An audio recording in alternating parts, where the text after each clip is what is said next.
Welcome to Improv Inside Out, the healing power of improv. My name is Katie Worzel, and I'm your mental health host. And I'm Diane Kettering, and I am your improv host. And we are here today with Marian McClellan from Improv Springboard. Yay! Thank you. Marian, when we asked you, you said that you had some favorite warm-ups, and there's one I hadn't played. You want to lead us in it? Sure. It's called Improvise Tweet. And I was introduced to this game in a team that I was on for a long time that was coached by Bobby McCoskey. And it goes just like that. If you remember tweets, we just do one word at a time. Okay. You know what a tweet is, right? Right. You do a tweet and it's not like super long, right? And then whenever it comes to your turn, whenever you feel like it's over, then you do a hashtag. And then the next person can do another hashtag. Sometimes there are multiples. And then you end that tweet by saying at, and then whoever was writing the tweet. Okay. Okay. Okay? Okay. Okay. Okay. So you want me to go like me, and then Do you, me, then Katie. okay, good. Okay. All right. Ready? Here we go. Here we go. Volcanoes Always Erupt. when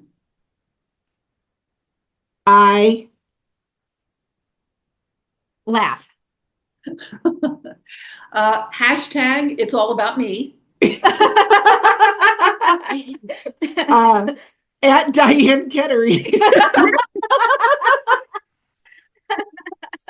Okay, Katie, you do one. Oh, You goodness. Flowers. are Not Easy. to smell When I bend over. hashtag I'm allergic. At. Oh, who would say that? At Katie Worzel. All right, so there's three of us, so we'll do one more. Okay. Yeah, so Diane, you start. Okay. Never Eat. Kumquats. when It's. Daytime.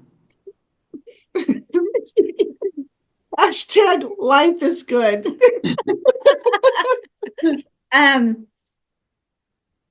At Improv Springboard. Wow, way to bring it home, Katie.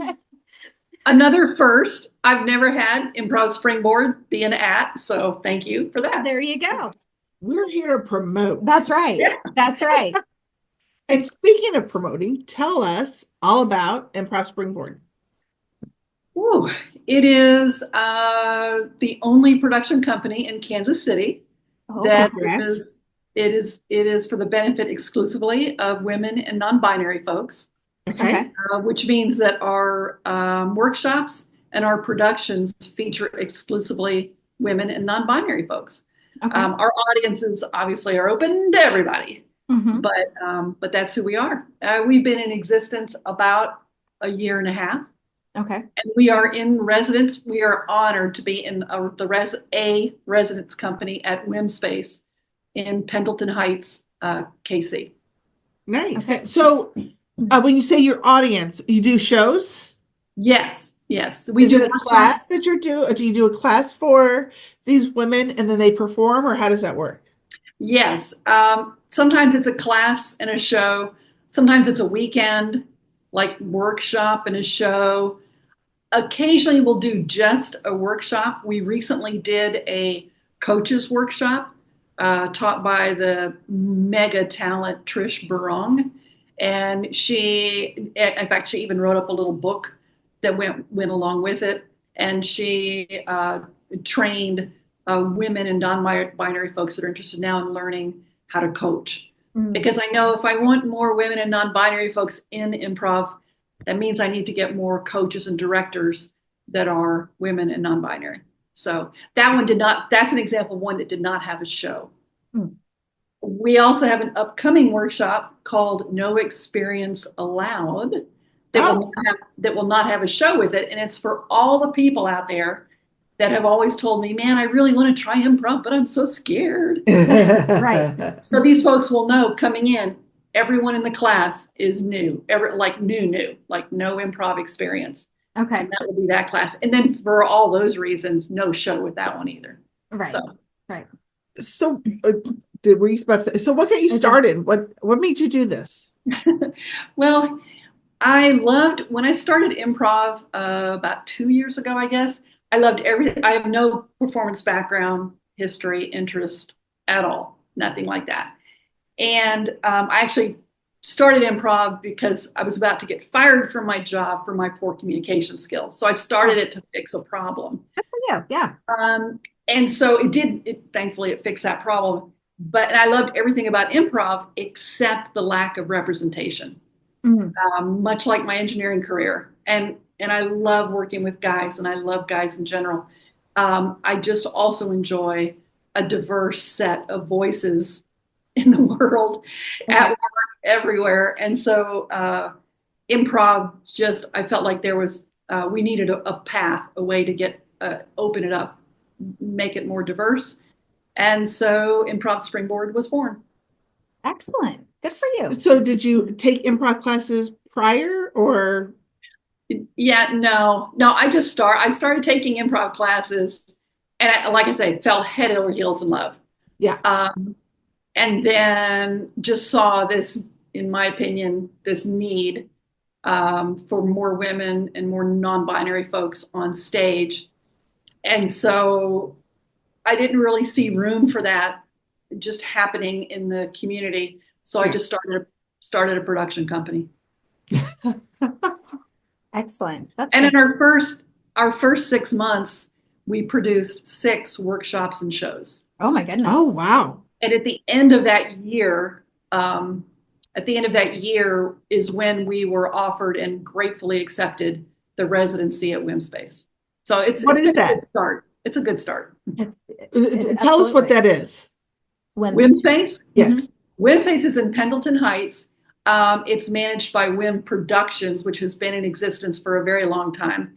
But WimSpace is relatively new, a couple of years old. And it is a art-focused community center. And it's a terrific place. It just fosters artistic support for everybody. And it's a wonderful place. It's magic. Oh, wow. Okay. So, you're like right smack in the middle of the Midwest. So how is this accepted out there? And are you getting a great audience, and how does that work for you?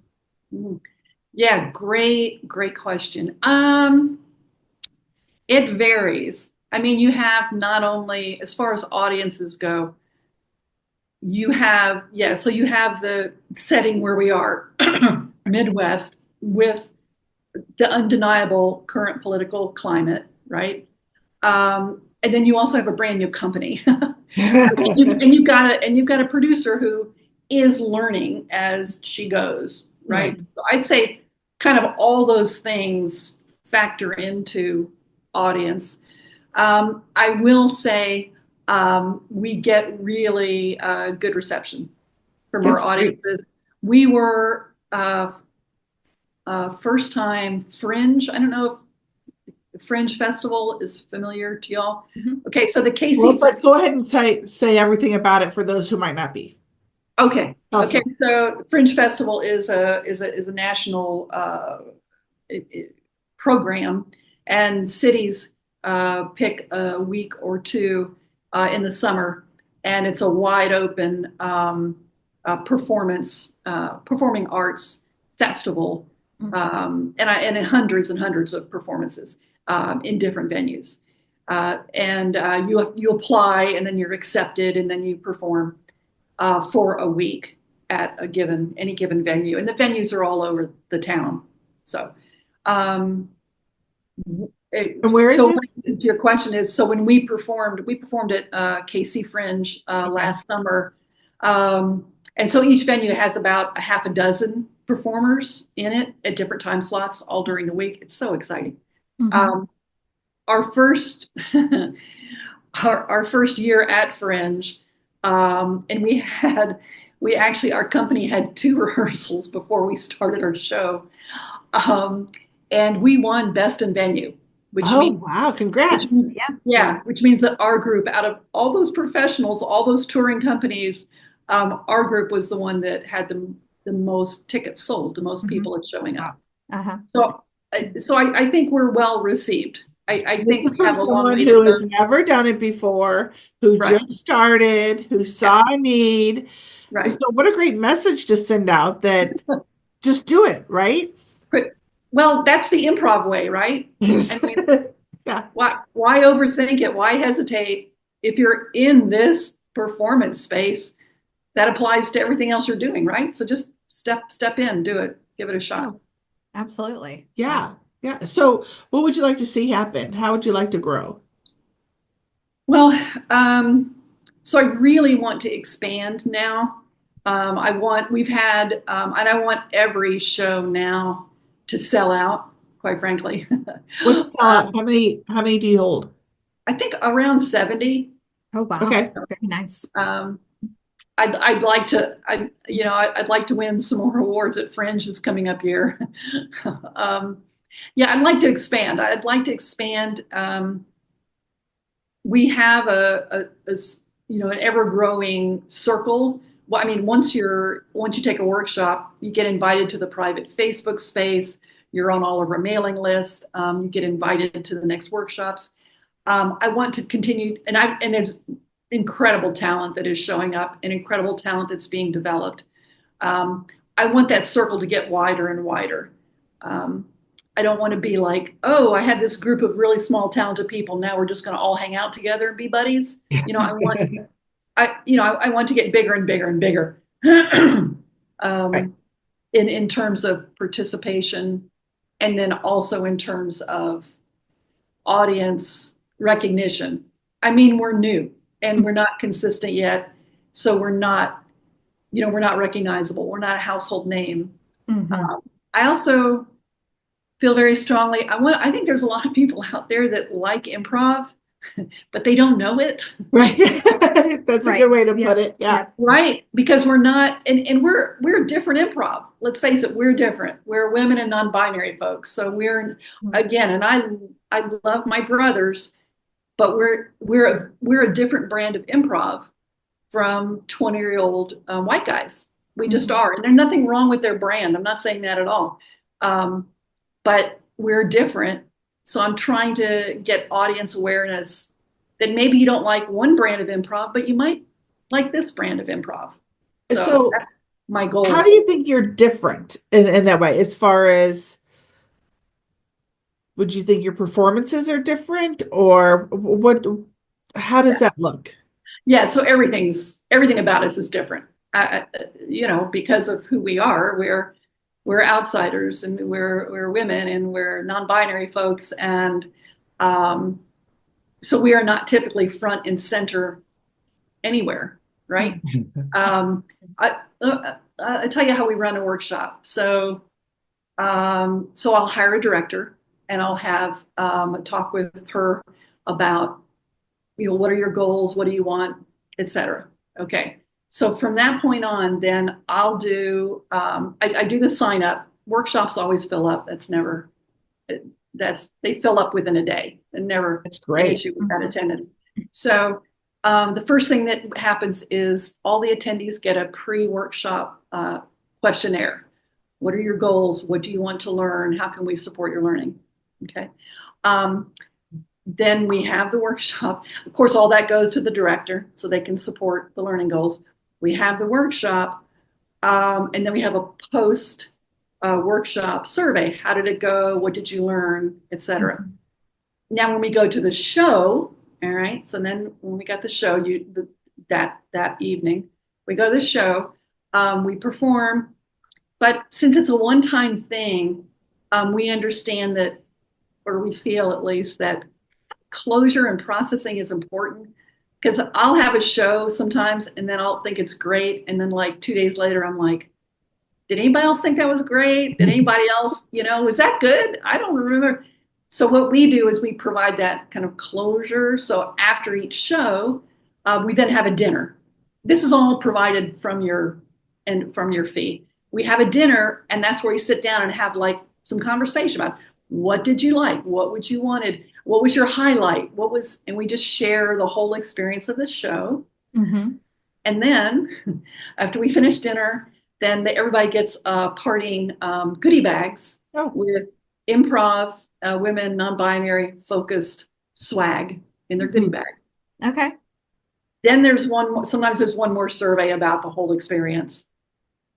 And then all the photos, you get invited to the Facebook group, all the photos and the promos. Oh, we also, all that goes in the Facebook group so they can take a look at it. And then I always have every performance video recorded. Then about a week later, once I get the video back, there's a watch party at my house where everybody can come and watch the performance. And we have popcorn and movies and hot dogs and that kind of thing. Mm-hmm. And then sometimes we talk more about it. Oh, wow, I didn't realize I did this. I didn't know I did that. So that's kind of how we're different. So I am mapping this out in my head here. So someone may walk in that day and take the workshop. Mm-hmm. How long is the workshop? It depends. Sometimes there's a couple hours. Sometimes it's a whole day, just depending on what we're working on. So a group of how many would be in a workshop? Oh, anywhere from like 7 to, I want to say fringe, we had maybe 12 to 15. Okay. So they're learning from the director or from you? Oh, the director. Yeah. Okay. They're learning from the director, and then that night they're performing. Correct. Wow. Accelerated. Yeah, because I just don't think improv is that hard. I mean, right. You learn something. We overthink it. That's right. Yeah, learn something and get on stage. You don't have to go through a gate. You don't have to take 45 classes. You don't have to. Now I do, mind you. I'm in classes. I'm part of the establishment, but you don't really have to. You can learn something and you can get on stage. I love that. Mm-hmm. Yeah. So how often do you do this? Well, the first year, like I say, we did it 6 times. And now I'm arranging my program for the upcoming year. So Stay tuned. So. Before I get too far, I want to make sure you tell everyone how they can find you. Improv Springboard. We're on Facebook and we're on Instagram. We're a big target. We're easy to find. Okay, great. All right, well, I'm going to have Katie take over the questions now. I get to talk about the fun improv stuff. She gets to dive into the mental health stuff. Okay, fun time is over. Right. Nobody have fun from here on out. That's right. Absolutely no laughing. I like that you touched on how you got involved in improv, and you went because there was something that you wanted to change about yourself. Yeah. You wanted to improve. And so you sought, how did you make the connection between improv and communication skills? Because, once you know about improv, you know that you're benefiting from that, but we really aren't coming across people who organically know that, so how did it occur to you to take improv classes? Yeah. So, just honestly, panic. Okay. Yeah. I'm a consulting engineer, and I was working with a group of people that I highly respect, and I had been working with another group also highly respect, love my job. And I've been working on them to create a partnership with the nonprofit that I was consulting with. Okay. And that's the group of people. This is not happy. This is not comfortable for me to talk about. But so I was working with a group of people, and I did my final presentation. This is why you should. I've been working with them for 6 months. This Okay. is why you should come work with us. This is what we can do together. Um, because of my poor communication skills, I insulted them Mm, publicly and mm, repeatedly throughout that meeting. mm. And But you here's the didn't best know you were part. doing that. Here's the thing. I didn't even know I was doing it. Right. Yeah. I Okay. think we've all been in situations like that. I thought I was killing it. I called my boss that night. I'm like, oh my God, Martha, you should have seen their faces. No one would even say anything. They were so struck by what I was saying. You could have heard a pin drop in the room. Man, I got it. I killed it. Mhm. Yeah. And so what concerned me, I mean, obviously I did apologize. Obviously, I assured them I would change my behavior. Obviously, I said, those phrases, that approach, you will never hear me. I did lessons learned internally to our company. I mean, it did all that. But what was torturing me was I had this blind spot. Mm, mhm. And communication is so fundamental. And I had a blind spot to the extent that I insulted people Mm, mhm, knowingly that I highly respect. mhm. I mean, it's one thing to pop off when you're like mad at somebody or you're in a high Right. conflict, right? Right. But no, no, Right. no, no. This is a whole different thing. And so that week, and I'll never forget what I went through. That week, I was in a panic mode. It's like, how I have a blind spot, and I'm a corporate engineer. I've been trained in how to get to yes, how to manage conflict, how to agree to disagree, how to act. I mean, I've been trained.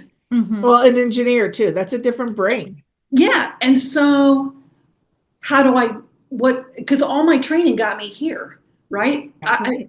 So, how do I get to where, and again, what's the size of this blind spot? Mhm. So that week I was racking my brain and I was like, what am I going to do? And everything I look up is like how to manage conflict. I'm like, I don't want to manage conflict. I want to stop causing conflict. Right. And, and so I was just searching, and the miracle of the internet and the miracle of the information age, like a Friday night, popped up in my feed, drop in improv classes Mm. at the KC Improv Company. Just one time drop in, like $15, no experience required. And I was like, well, that would be I don't know what that is, Yeah. but it would be something communication related that would be different. And I think to get rid of this blind spot, I need a different approach. Mhm. And so I like signed up, gave them my $15 and just went. And it's like, 2 miles from where I live. So I was like, well, I'll just go in and see what improv is and see if it Mhm. helps. Right. Okay. So yeah, that's what brought me there. So what principle of improv is it that has helped you overcome that, or that has helped expose your blind spot? The biggest part is how, um, if you want to be an improv, if you want to be an active participant and supportive on the stage, which I do, in my opinion, you have to have world-class listening skills. Mm, absolutely. You can't coast when you're up there. Mhm. Even if there's like 12 other people, you can't coast. You have to track and record in your brain everything, and not just the words, all the nuances and the coughing and the laughing and the giggling and the one friend that's maybe hiding back now, and that you have to. And I also found that improv kind of unlocked that part of me that let me do that. It's Okay. not just seeing the need. It was not just my panic mode, but it was also oh, wait, I see how I can do that. Right. I see there's a piece of me that can do that. Right. So Mary, I'm going crazy thinking, what did you do to insult them that you just that it obviously made such an impact, but you had no idea it insulted them. it was bad. It was bad. Yeah. Yeah. Not my finest hour.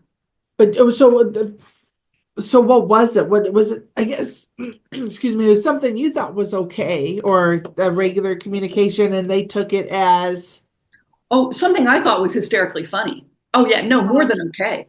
I thought I was just being the cleverest person. I thought I was making really insightful, clever, smartest person in the world observations. And I was insulting people. Mm. Yeah. The people I was talking to, I was insulting them. Yeah. Okay. because you were making it light, or because it was insulting. What I was saying was insulting. Mhm. Yeah.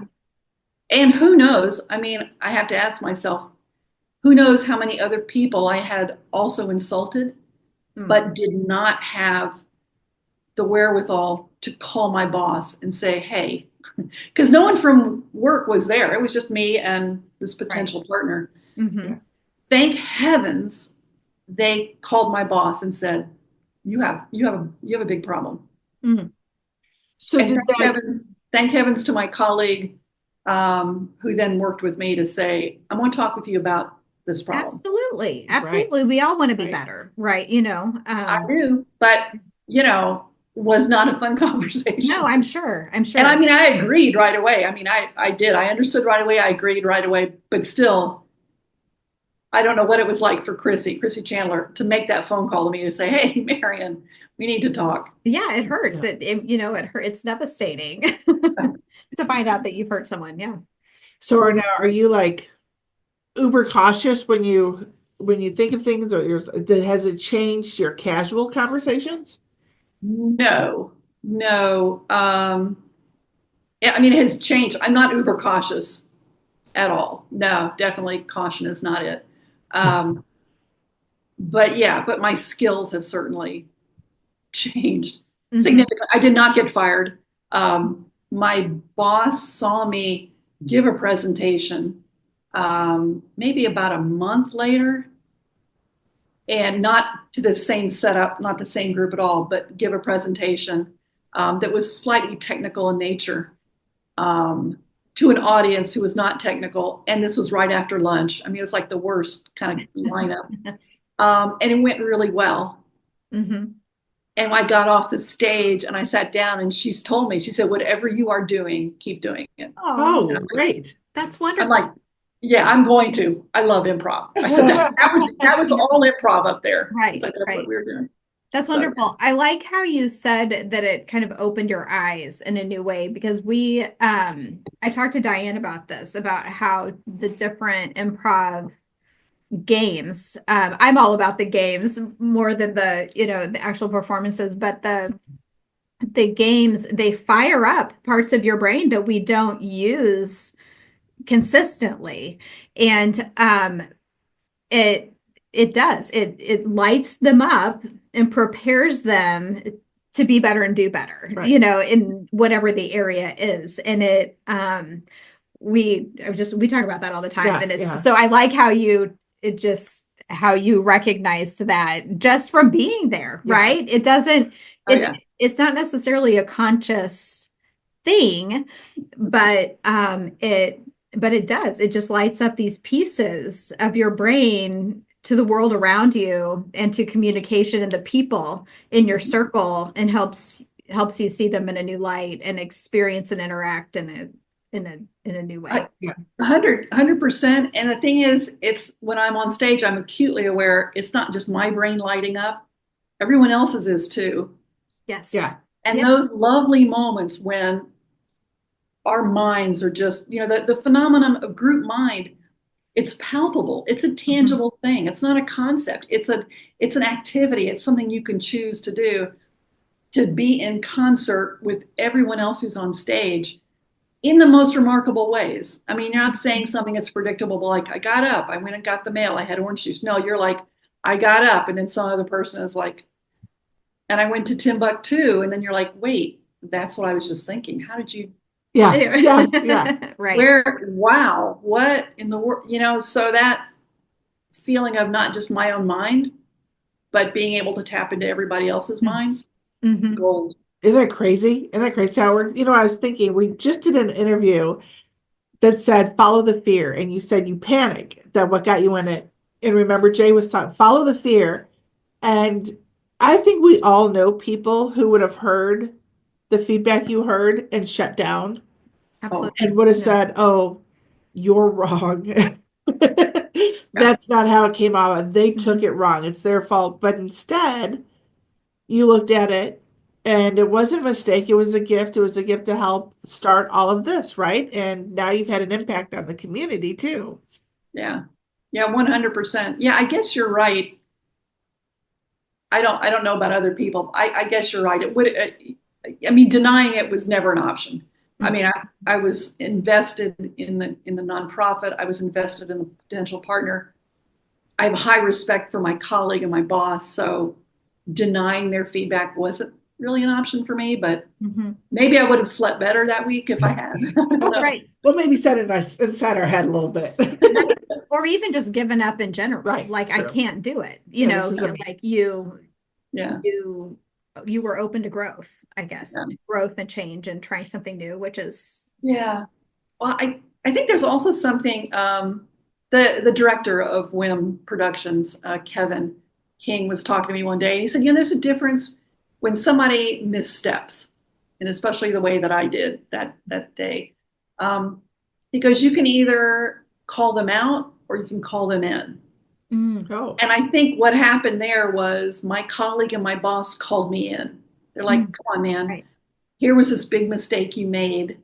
What are we going to do? Rather than just telling me that was egregious. We want nothing to do with you, which they would have been in their rights to say that. That was egregious. Don't ever come around here anymore. But they didn't. They called me in. And I think that was part of it too. Yeah. Right. That's fantastic. Yeah. I'm still trying to get past an engineer and, a theatrical producer. Oh, well, let's just add on to it. An engineer with no performance experience, a female knocking on 70 years old. Oh, yeah. It's impossible. This is not supposed to happen. Well, it's not impossible, obviously. That's right. You're doing it. You're rocking it. I mean, obviously, that's fantastic. Are you taking time to pat yourself on the back? Paper, No. I missed that. I'm sorry. Yeah, I was going to say it's impossible on paper. Maybe on paper. Yes, but when we do accomplish things like that, you got to take time, pat yourself on the back, and it sounds like you really got something going here. Yeah. So far, so good. We're very happy. There's something magical that happens when the group in the workshop and then the group on stage, it's all women and non-binary folks. It's just, there's no denying it, and it's magic. It's just pure magic. The workshops, the shows, there's nothing like them. It sounds like it. It sounds like it. Are you still a full-time engineer? No, I did retire this summer. Oh, well, congratulations. Yes. Thank you. Yeah. You know what? I am so happy we got to be your very first podcast. I hope it was a good experience for you. Well, this is consistent with what my brand in Improv Springboard is, because what we're doing is we're trying to build a place where people can then spring off into something else. So, for example, our Fringe was playback theater was the format that we used. And we had only done that one at a time. But the intent is women and non-binary folks come in, they learn a new skill, and they can just springboard off to somewhere else. They can start up their own group. They can study it more. So each of our workshops is always something different. We always are teaching a different skill. Point of view. We've had Maggie Cargill teach us from Keith Johnstone, but it's always a different thing. And so podcast is a different thing for me. So I'm trying it. That's the point of this brand. Try something different. Take a leap. It's okay. Absolutely. Absolutely. So so obviously you, so you took some improv classes, you've got your group that you perform with, you teach the classes, you've got you're taking classes continually, you said.